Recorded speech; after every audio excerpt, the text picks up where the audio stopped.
And welcome again to the big match. Well, if you're in the mood for a gripping game of football with some great skills to it, plenty of nail-biting moments in both goal mouths and a genuine cup-tie atmosphere, stay with us today for our main match. Spurs against Ipswich Town, a match of such great importance, of course, with Spurs struggling close to the bottom of the First Division, Ipswich poised to take over at the top. And from that wonderful game, Peter Taylor, the winger Spurs bought this season from Crystal Palace, he's our studio guest. We also feature the other North London club, Arsenal, and their visit to Bristol City. Another bottom v top game, and then to round it all off, a top game from the Second Division, the all-Lancashire clash between Bolton Wanderers and Blackburn Rovers, and plenty of thrills there too. But first, let's go to White Hart Lane, a damp, unfriendly afternoon, soon to be set alight by Spurs and Ipswich Town. And first, let's take a check on the two teams. Spurs, first of all, with Jennings in goal, Naylor, Keeley, Osgood and Gorman, Hoddle, Perryman and McNabb in midfield, Taylor, Duncan and Jones up front, with the substitute John Pratt. Well, a couple of changes there. And into the Spurs team, we have Andy Keeley, and he's here to do a marking job on Clive Woods of Ipswich. And also there's young Neil McNabb. He comes into midfield in place of Ralph Coates. As for the Ipswich side, unbeaten in their last 16. Cooper in goal, Burley, Roberts, he's in place of the injured Alan Hunter, Beattie and Mills, Osborne, Talbot and Walk, Mariner, Wymark and Woods with their substitute Birchin. And the craggy midfield player John Walk at last getting some recognition for his great efforts this season. And here's winger Clive Woods in really electrifying form this season. The referee Clifford Maskell from Cambridgeshire, 35,000 crowd already warming up for a great afternoon. So here we go then. Spurs in white attacking the goal plan. Ipswich in their blue shirts with white shirts. Gorman the long ball forward. Kevin Beattie tidying up there, trying with a long ball. Here's Naylor.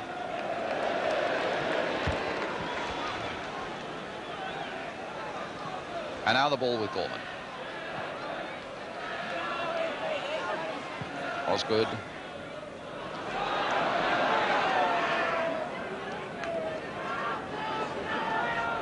Do you want me to do another opening then?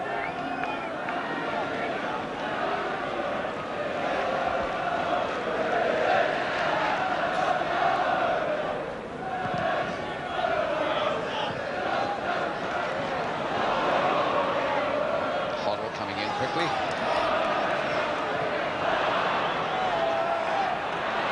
And Burley coming in quickly too, or rather Talbot. Here's Clive Woods. And a throw to Talbot.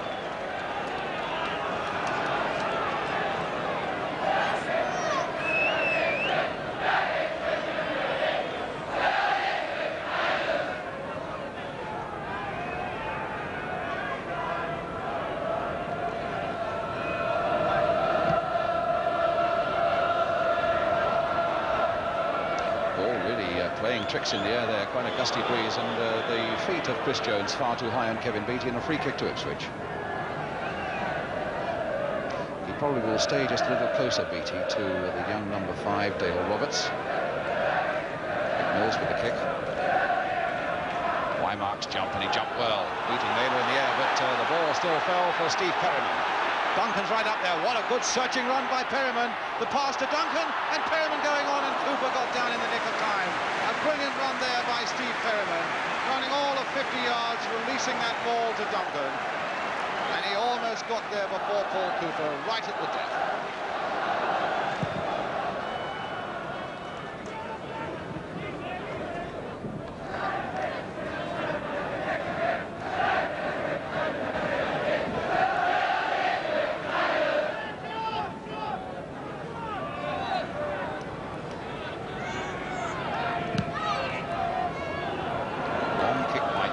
Touched on there by Duncan. Chris Jones trying to get in there and force Dale Roberts into an error. But Roberts kept his head well. Bobby Robson saying about this young man who comes from Ashington, that's Jackie Charlton country, that 3 or 4 years ago he had least to work on. In Ipswich amongst the youths, he had limited skills, but he worked so hard, and he's an object lesson for all youngsters who are prepared to work to get somewhere. He got up well there as well with Walk. Taylor turning it in again. Chris Jones getting there first, just past that post. Taylor's this lovely slanting cross again, and he gets those in so well. Chris Jones was first to it. Just wide of the Ipswich post. Burley, Wymark, Talbot, Walk. It'll come for Peter Taylor.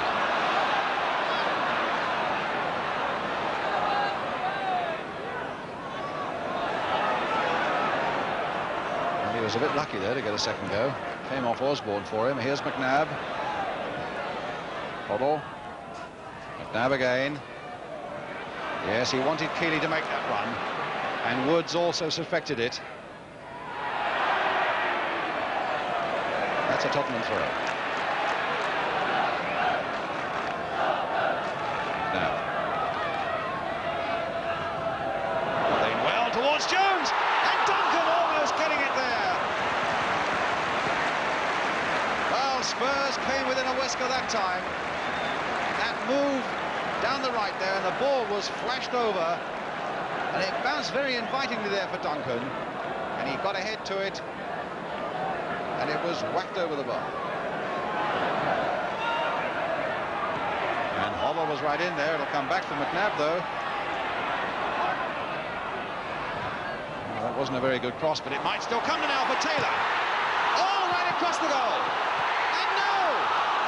Well, Osgood very nearly forced it in. Well, it looked as though Taylor had to score. And somehow they kept that out. And it came out, and he looked at Osgood had an odds-on chance of scoring, and somehow they kept that out as well.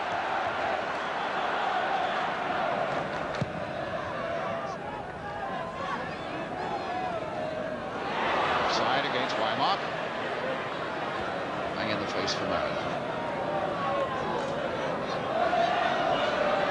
Now Gorman. Nab.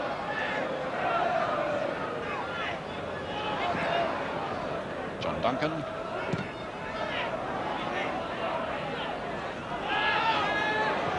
Mariner finding Talbot. Woods. Keeley is stuck close to him.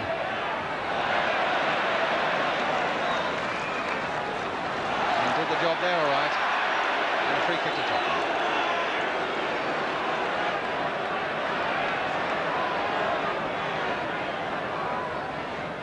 Keeley with the kick. Jones to Taylor. Beattie.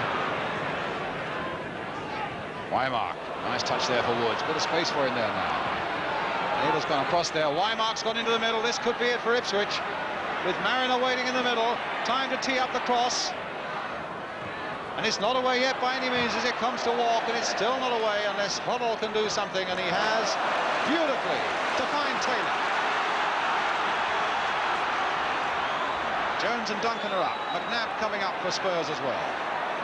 Still Taylor. Trying to turn Beattie. And Ipswich get it away.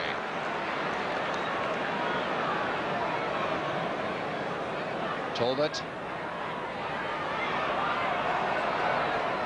Wymark. Offside against Mariner.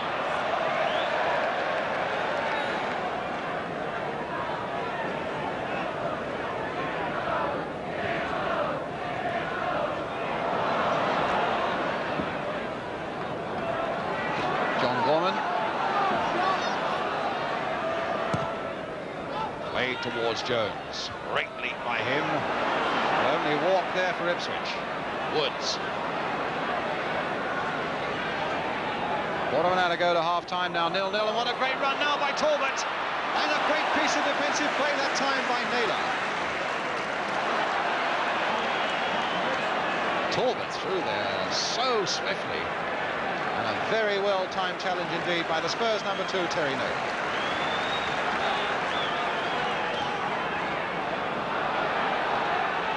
Keeley. Poor ball. Sure what Mills was trying to do with that one either, but it'll go for a throw. Spurs playing with a lot of spirit and not a little style as well, and indeed it's they who've made the chances in this opening half hour and not Ipswich. Still 0-0.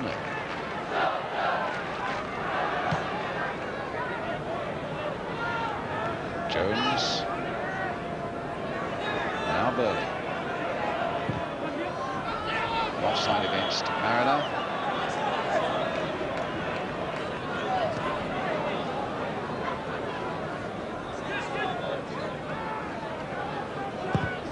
Foreman, the long ball forward towards Duncan, but Beattie beat him quite comfortably in the air. But a good look now here. What about that for a bit of skill? And Roberts coming in to save the day there for Ipswich. Burley, nice touch by Mariner. Talbot, very powerful, but finding Osgood even more powerful, and now Taylor again. Can Duncan get there? No, but Burley can, and it's away for a corner. Taylor getting better with every game for Tottenham, and Duncan in there foraging for goals, but young George Burley getting in. Dustin nodded away for the corner that time. Osgood's up, McNabb's up, Perryman, Hoddle are up, Duncan and Jones are in the 6-yard area. And Jones very nearly got the touch as well. McNabb, Hoddle underneath this one, challenged and beaten by Walk. Nice ball there by Talbot. Woods onside, Mariner waiting, and Keeley coming back quickly. A chip, a head off the line by Naylor. Very cool thinking there by the Spurs number 2. 2 great pieces of defensive work by him in the last 5 minutes. And Woods racing through there, checked back, saw Jennings off his line, chipped, and Naylor was there to clear it. Duncan's nice backward header. Chris Jones on his way. Roberts going with him. Burley trying to cover it up. Chris Jones. Oh, what a shot!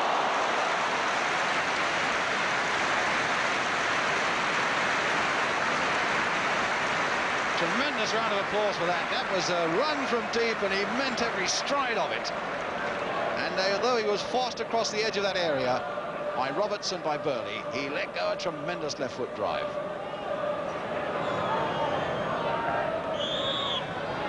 Free kick. Foul by Naylor. Mariner. Getting a bit wet here now, as you can see. Mills with the free kick.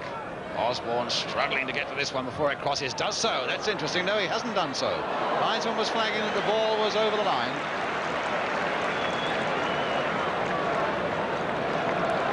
And that's a great piece of running there by Roger Osborne, and indeed, very good cross. In fact, Clive Woods thinks it's a corner on the other side, not realising that the ball was out of play.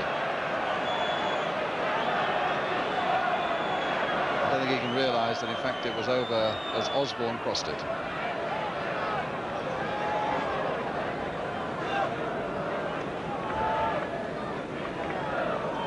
5 minutes to half-time, and it's been a good first half for Tottenham, though 0-0.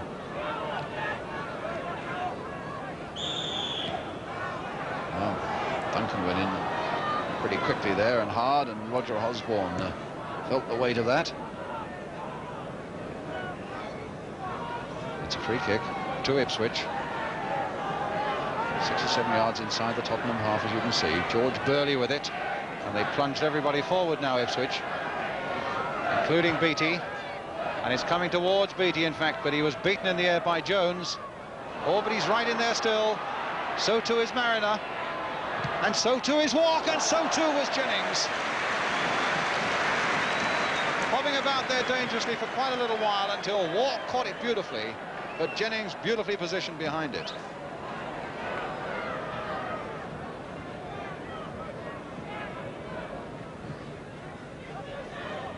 Jones, and look at Perryman right in there again, but it's Duncan, and he had it taken away from him by Walk.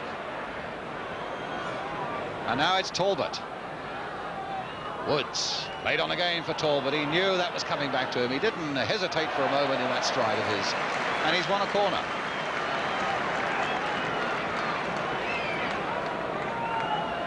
So Clive Woods, in the last seconds of the first half.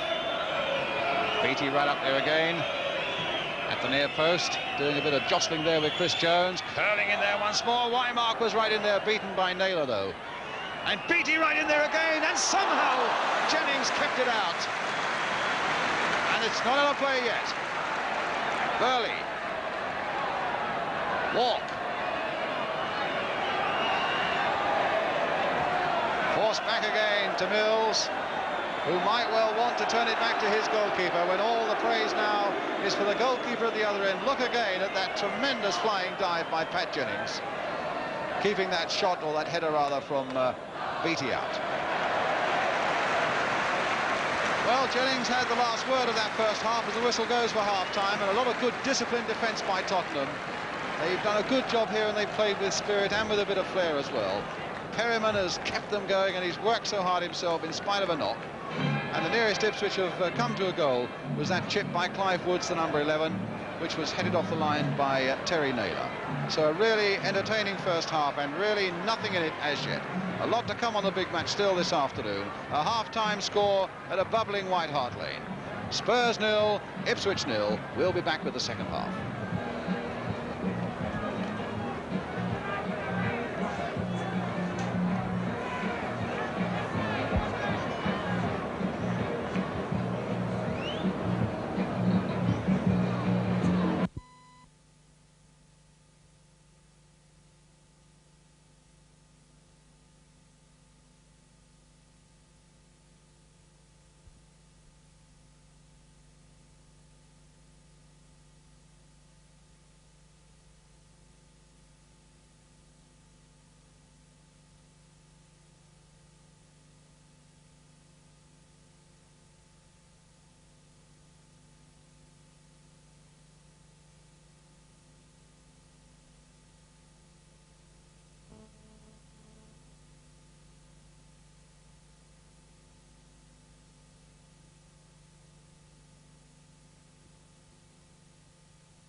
Then, with Ipswich now attacking the goal to our left, with Spurs having given as good as they got in the first half.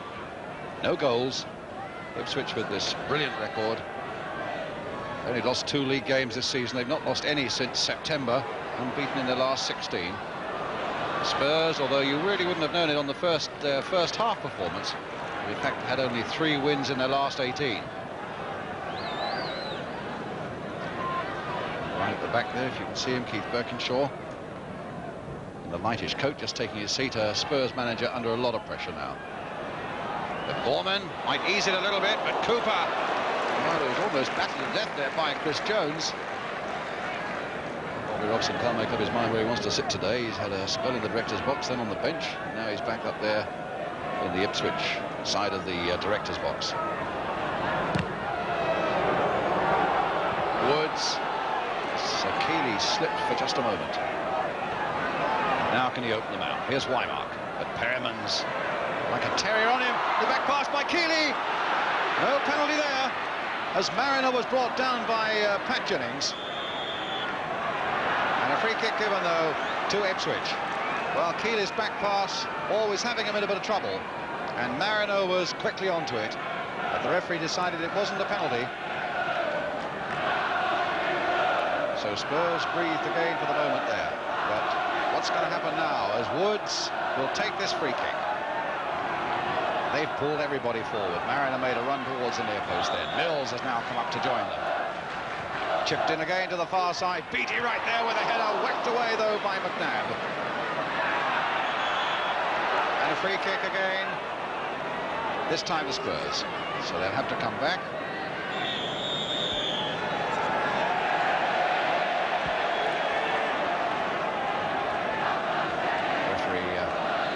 Calling Beattie to him. Just a quiet cautionary word.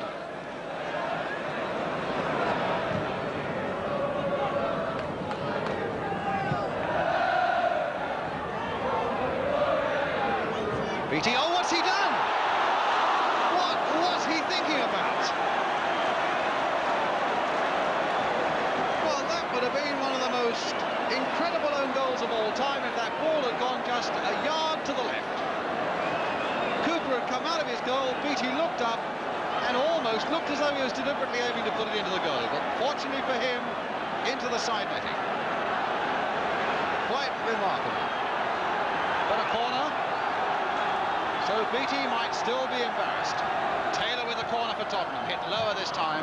They're hitting in so many of these low ones, and they're not really making much progress with them. Keeley wanting to get there first against Woods.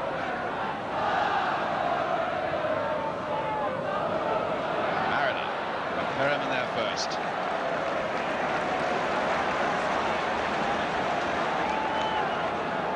The long kick as Ipswich come back, led by Beattie, but Hollow's doing a bit of chasing, and Beattie winning it with ease.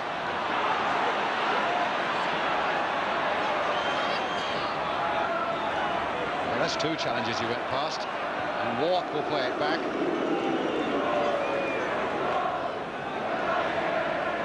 Burley. Now Wymark.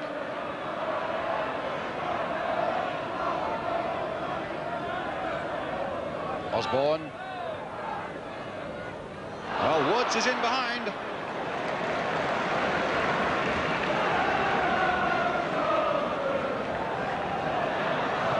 Oh, Osborne did well there. Here's Mariner. That put Gorman right out of the game. Past Naylor. And again, Jennings is equal to it. Lovely play there by Osborne, though, sending Mariner on his way. Jennings doing again so well to just give away the corner. So Mariner, Wymark there we saw. Two big dangers to Tottenham as Ipswich take another corner.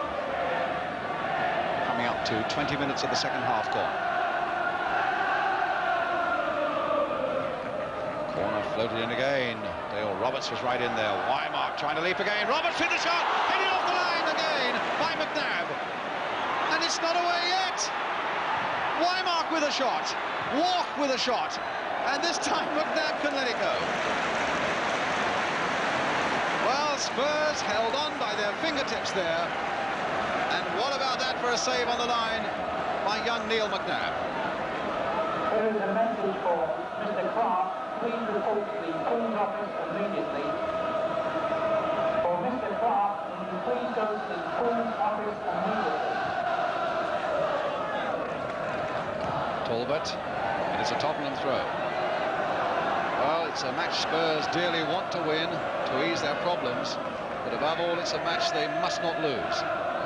So important when you're in that sort of position to keep nicking the odd point down at the bottom of the table. So above all, they must avoid defeat. Keeley, beaten by Roberts, so nearly put Ipswich ahead. Walk, Woods. Hollow winning that one. Talbot. Mills. Tremendous competitive element in this game now. Well, a foul there by McNabb on Mills, way after that ball had been played.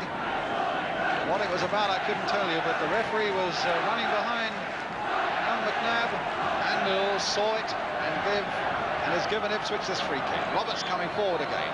They've left only George Burley back. Woods with the kick. A deep one there. Wymark was right up there. Taylor whacking it away. Here's Burley, the only man they left back. And Taylor coming back to harass him. Oh, Mills right up there. Well-timed run. Beattie going through. Talbot. Oh, and he's missed it. But that was a tremendous piece of play to think that it was Mills and it was Beattie and it was Talbot. Three defenders or midfield players who come through like forwards. Spurs look relieved as Talbot puts that one wide.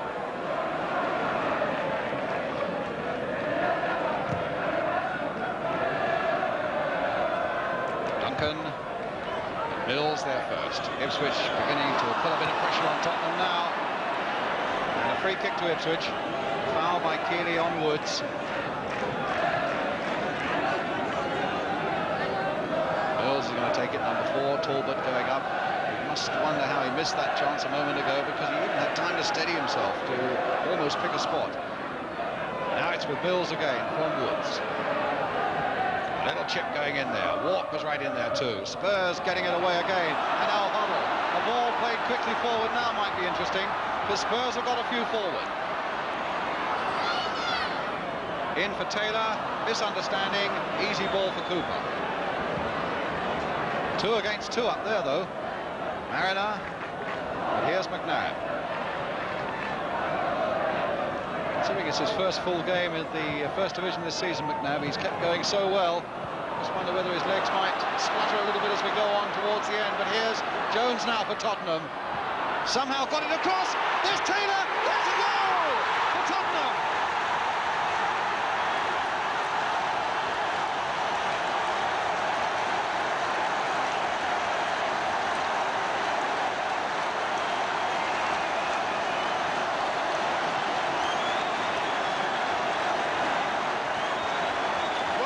Contrasting pictures tell it all. Jubilation at Tottenham. Kevin Beattie with his head in his hands, and it was Chris Jones on the far side, and it was probably the fact that he slipped that put Ipswich off their guard, but he somehow got it over, and it fell for Peter Taylor, whacking it past Paul Cooper.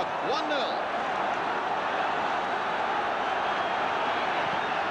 So now we'll see what Ipswich are made of, and we'll see if Spurs can hang on to 2 vital points.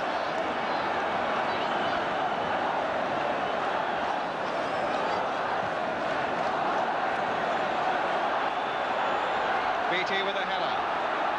Mills with a header. And what a storming finish we're going to get now. McNabb to Naylor. Gorman. Gorman. Duncan. And Talbot away. Osgood's header. McNabb. Here's Peter Taylor again.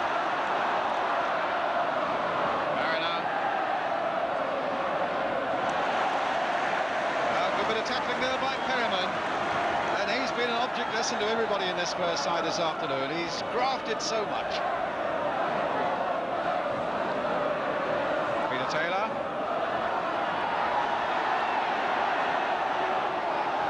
Talbot. Taylor in there hard. Jones playing a nice ball for Taylor, and on he goes again with Duncan up there. That's not what he meant to do though.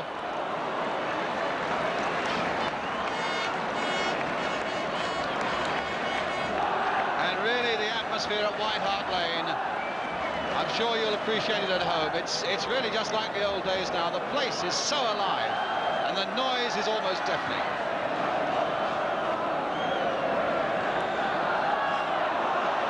Foul and a free kick, and Spurs are warming up John Pratt.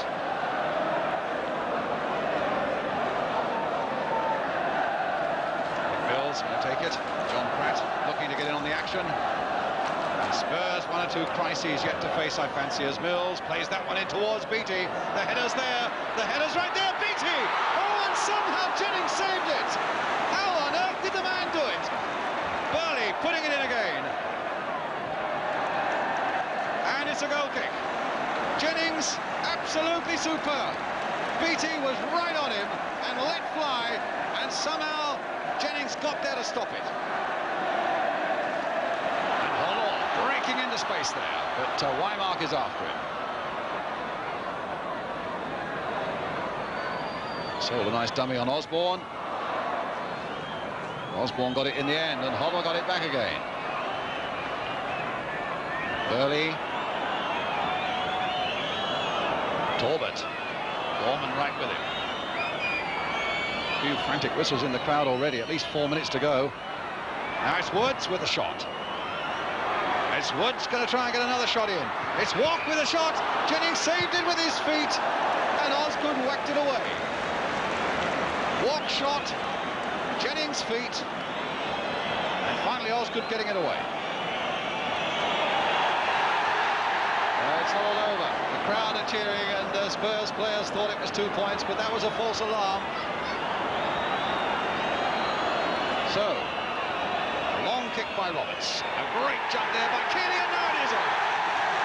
And just look at those Spurs players now hugging each other. Peter Taylor got the goal that mattered. Spurs players in the centre of your picture there, hugging each other, getting these two vital points with that goal by Peter Taylor. Brian Talbot missed a great chance for Ipswich, who were desperately unlucky on a couple of times to have a header and a shot cleared off the line. But Matt Jennings, as usual, a really immaculate performance with an unbelievable save from Kevin Beattie in the second half. But a great competitive game played in a marvellous spirit. And 2 points for Spurs that could be so important for them. And a defeat for Ipswich that might also have its repercussions as well. Final score then at White Hart Lane. Spurs 1, Ipswich 0. Yes, that really was some game. And before we meet Peter Taylor, our guest today, just to catch up on the news of the wounded, John Duncan had a couple of stitches around his left eye after that clash in the first half, and Kevin Beattie, who hobbled off just before the end, apparently has hamstring trouble, and that might be trouble. But here is Peter Taylor. A marvellous team performance yesterday, and yet you went battering away at them right from the word go. Was that a part of the plan? Yeah, we had a meeting Friday, and Keith Burtonshaw was onto us about pressuring all the team to stop, to force them into mistakes, and because we were a little bit concerned of Wymark and Woods and Mariner, so we had to stop the service to them. And by pressurising the back four, that was the way to do it? Well, we hurried them and forced them into mistakes, so the service wasn't so good. It was a good all-round team performance, and I think a lot of Spurs fans would have been delighted to see Terry Naylor, who's really one of the unsung heroes, playing such a big part in it. What about Terry? Well, Terry's a fella that just hates to be beaten, even five-a-sides or anything in the gym. He just can't stand being beaten, and he proved it yesterday. Yeah. I mean, I'm thinking in particular of two marvellous pieces of defensive work in the first half. A great saving tackle here as Talbot comes through. Tell us about this, Peter. Yeah. Well, Terry's read the situation already, really, and there's no way that Talbot's going to score in Terry's mind. When he headed off the line, he's number 2 at the bottom of your picture now. Just look at him go. Yeah, he's off now. He's aware of that situation, isn't he? I think he's made up his mind now to cover Pat already.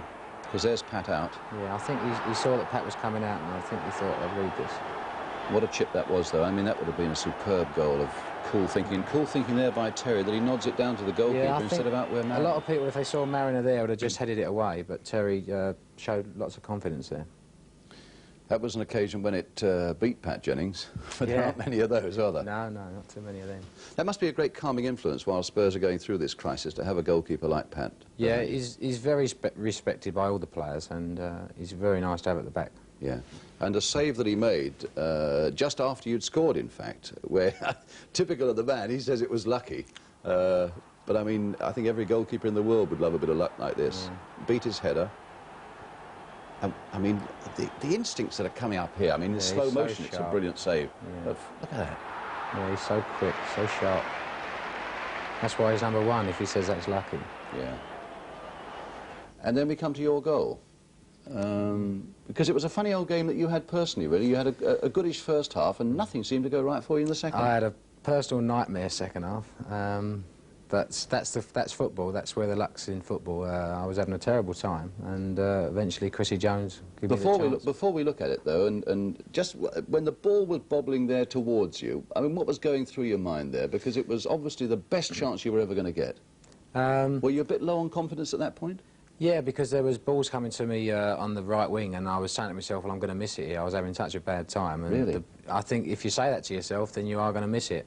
But when Chrissy went down there, I realised I had a chance then, and I was just concentrating on keeping the ball down. But it did go up a little bit. Let's establish that it did go into the back of the net. And I've got a feeling, you know, that they may have been put a little bit off their guard. Great ball by Steve Perryman coming up here. Yeah, Chrissy makes a lot of good space for himself. Yeah. That Ipswich may have been put a little off guard when Chris Jones slips as he gets it over. They may have been a bit I think Chris showed plenty of determination here, actually. I think a lot of people would give it up. There's the slip. There's a lot of determination there. Now, the bobble, will he put it in? Just about.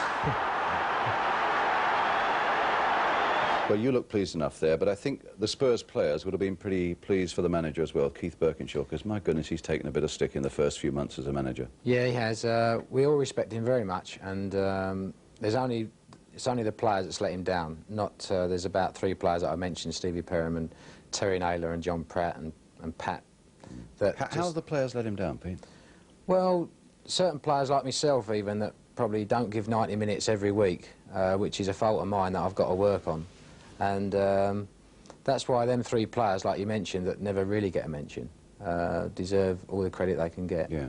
I mean, is that something you're putting right now, giving 90 minutes the whole time? I mean, that surely is what being in the First Division is about, isn't it? Yeah, that's it. As I say, we were wrong in what we done. Perhaps some games that we didn't get our fingers out. And so we're trying to put it right now for Keith. So the last thing you want is to see Keith Birkinshaw in the Super. We all respect him very much, and we hope we do well for him. What about coming to the First Division? Has it been all that you've expected from Crystal Palace?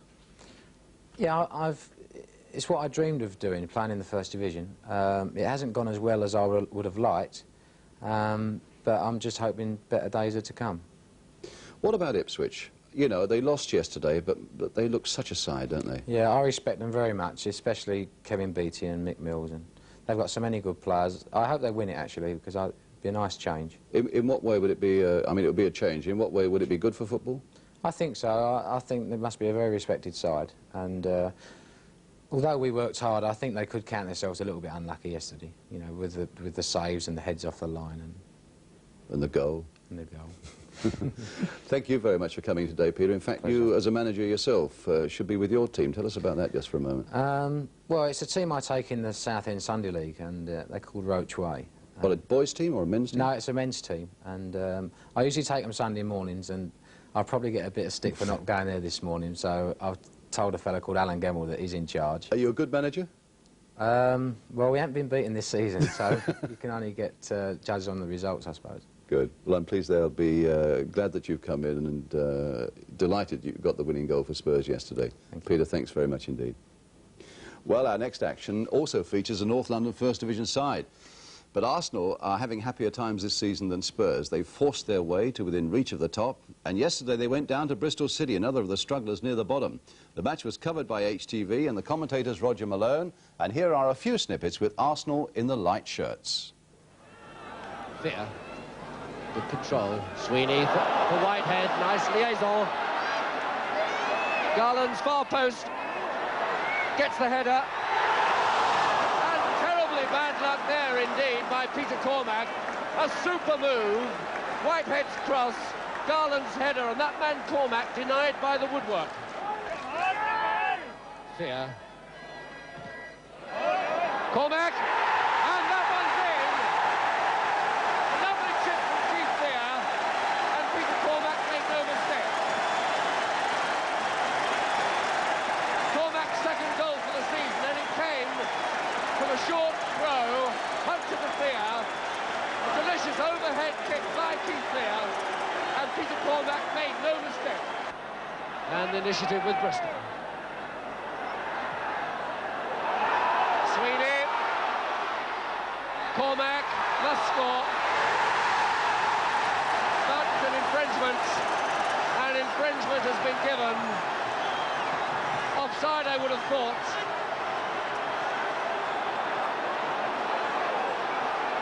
The Bristol side don't like it at all. Some of the Bristol players want Mr. Baker to speak to the linesman, but he's quite certain in his own mind. Whitehead. Brady. Rustin, a nice little flick. And Brady, perfect run. And a saving tackle there from Norman Hunter. But Arsenal still have it through Rustin. McDonald's header. Just wide. McDonald there, hands on hips, the well-known gesture of frustration at so near to his first goal of the match and 19th of the season.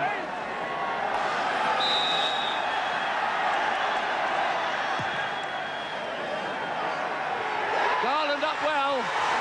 That's a goal for Peter Cormack. Peter Cormack's second goal of the match.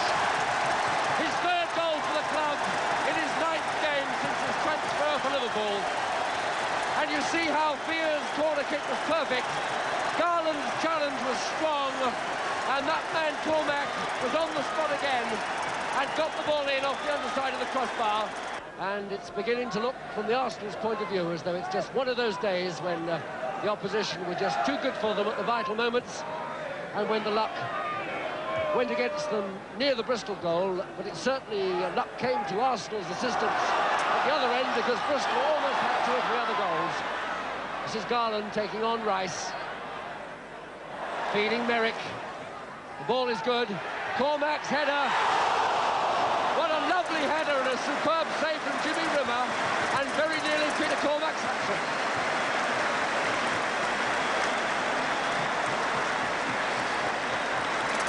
Merrick's cross was perfect. Cormac picked his spot, but Rimmer showed what a good keeper he can be. So that really is bad news for Arsenal, but as we look at the top and bottom of the First Division table, you'll see that in spite of that defeat, Arsenal are still in 5th place there, still in with a shout.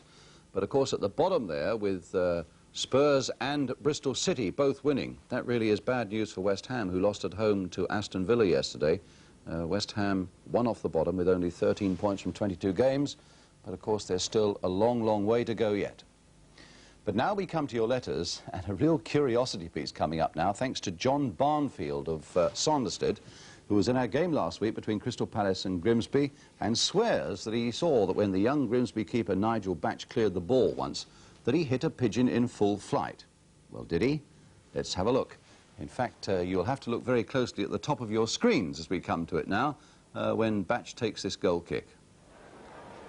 Right at the top of your screen, you'll see a pigeon, I hope, if your set's been adjusted properly, hit there. But don't worry if you didn't see that, because we're going to show you it again from another angle. There he is, the poor old chap. Now, as we look at it now from behind the goal, the Grimsby keeper gets going, and you'll see two pigeons crossing your screen. The first one avoids it, all right, but it's a direct hit now on the second one. That doesn't happen very often. Look at that. And if any pigeon fanciers amongst you worry what happened about that old chap, I can tell you that, well, he ruffled his feathers a bit, but he went on a little bit bruised, but none the worse for wear, really. Andrew Gidley of 13 Ashling Road, Addiscombe, Croydon in Surrey, says Southern Television had their cameras at the match between Brighton and Chester. And I'm sure your viewers will enjoy seeing Peter Ward's two second-half goals. The first looked as if Ward received the ball in an offside position, and I think there's an element of doubt about it. The second was superbly taken. Would it be possible to show those goals on the big match programme? Brighton here are in the stripes. And again, it's Brighton bringing the ball forward, looking for this elusive first goal. Ward finds some space. Staunton's breathing down his neck. Nice turn, beautiful turn. And he is brought down, and that is a penalty. And he has saved it. Millington has saved, but he moved before the ball was kicked. Anyway, the kick's got to be taken again. And Brighton really have a very godmother. Chester don't like that at all. They're arguing the toss, but referee Glaston's a good ref, stands no nonsense. So Graham Cross for the second time of asking. Oh, no trouble this time. Perhaps just on reflection, Brighton deserved to be that one goal up, but the game by no means over, and they're appealing for offside, and they haven't got it, and Ward going on and on and on, and finding the net. And again, a very loose back pass, and now Ward has just his man to beat. It's the sub, and Ward's gone round him and fires one, and it's number 3. And with an accent like that, you might be excused for thinking that the commentator was Mike Shannon. In fact, it was Dave Lanning. We go back to Crystal Palace Grimsby for a moment, and the mystery of the Grimsby Town shirts. R. Northam of Beckenham, a Crystal Palace fan, says, without my glasses, I can't see the emblem on the front of their shirt. Well, could you please explain why last Saturday's game between Palace and Grimsby appear to be wearing Crystal Palace shirts? Have they none of their own? There's Martin Young. You can see the Palace emblem on the Grimsby defender's shirt there, and Paul Measures of 11 Sunnymead Avenue, Carshalton Beaches in Surrey made the same point. In fact, Grimsby came down with their normal black and white stripes, and the referee quite rightly felt that that was too close a clash to the shirts that Palace now wear, which are white with those two diagonal stripes on them. Those, of course, are the shirts that Palace wore as a first-team strip last season. I hope we've cleared up that little mystery. In fact, we did mention it on the programme last week, right at the start. You must have missed it. For our third match today, we go into the second division, wondering if this is going to be the year for that excellent Bolton Wanderers side. Last year, you remember, they missed promotion by a whisker, but here they are again, having drawn 1-1 in the first leg of a League Cup semi-final at Everton this week, and now perched just behind Chelsea at the top of the second division. Granada's cameras went along to Burnden Park to check on Bolton's match yesterday against fellow Lancastrians Blackburn Rovers. Commentator Gerald Sinstadt. Bolton are in white. Blackburn's ball. Metcalf with the throw to Byron. Heading for the box, and the left foot. It was a beautiful shot, and it sent McDonough flying across his goal as John Byram let go with that left foot. Just a few strides, bearing in on target. He knows the way here, and when he let the shot go, it was not far wide. Morgan to take the corner.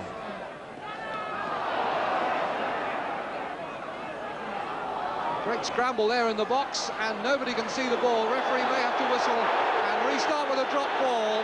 And in the meantime, they're all piling in with their opinions and their pushes and shoves there.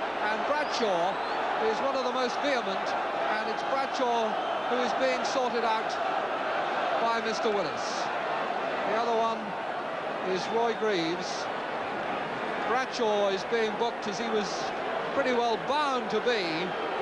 It started there when Keeley and a Bolton player fell to the ground off the ball, and the ball then stuck in the middle of them, and there was a bit of a melee and a conglomeration, and everybody got involved. The referee had blown to restart play with a drop ball, but a lot of players still piled in. Flick on by Byram, gets it back from Spark. Hurd up supporting well. Handball, no, says the referee. Morgan. Doesn't look easy pushing this ball on that fairly heavy turf. Morgan made quite a lot of ground there, but when he passed for Reed, the interception was Waddington's. Greaves, good shot, and there was a deflection, and Bradshaw made a super save. A lot of very good shooting in this game from a long way out, and Greaves then from all of 35 yards let fly. I think the ball took a slight deflection. Bradshaw hurled himself very quickly. Nicholson has got Waldron outside him, number 11. And Waldron has Bailey to beat. He's found Nicholson, who'd gone on well, and Metcalf came back to prevent the immediate danger at the expense of a corner.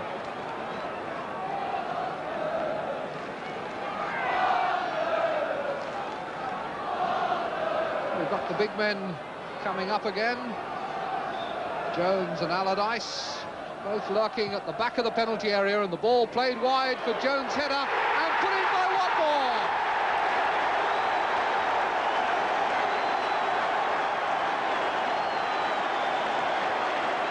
Well, you have to feel a bit sorry for Paul Bradshaw.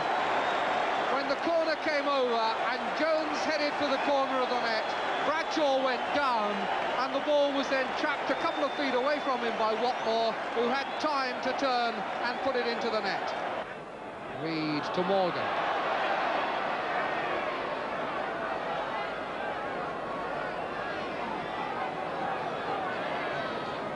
Back again to Reed. Dunn. Allardyce. Coming forward again. Trying the 1-2 with Watmore, and he's got on the end of it. Fell, but still made the cross. Keeley jumped. And Blackburn are by no means in control of this situation. Waldron's cross. And in it goes! Put in by Reed.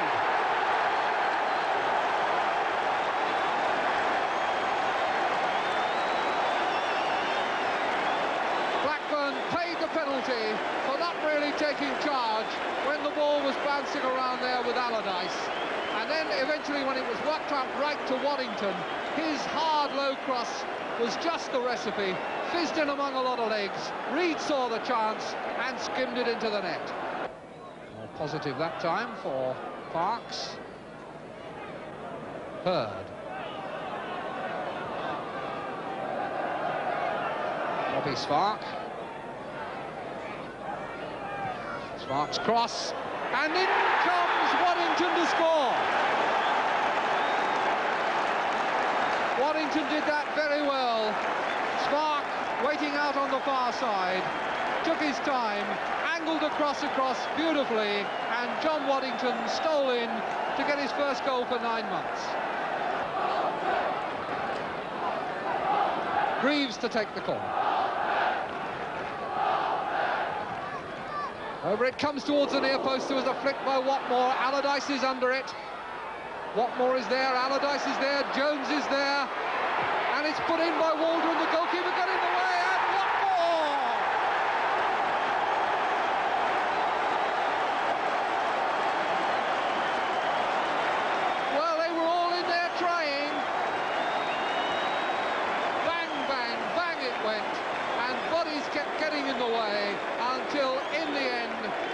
couldn't keep it out, and Neil Watmore got his goal, bringing him to 17, equal top scorer for Bolton now this season with Steve Taylor, and bringing the scoreline for this game to 3-1 in favour of Bolton Wanderers. Which is how it finished. Bolton now a point behind Chelsea with a game in hand at the top. Next week, remember, it's a special cup tie edition. But that's it for today. I hope you've enjoyed today's action, and I'm certain that Spurs fans did. And a few more performances like that, and the nightmare of relegation surely will vanish, particularly if they can maintain these three things. First, men in the right place at the right time. Mariner waiting, and Keeley coming back quickly. A chip, a head off the line by Naylor. Corner floated in again. Dale Roberts was right in there. Wymark trying to leap again. Roberts with the shot, heading off the line again by McNabb. Second, a goalkeeper with the odd miracle in his repertoire. That one in towards Beattie. The header's there. The header's right there. Beattie!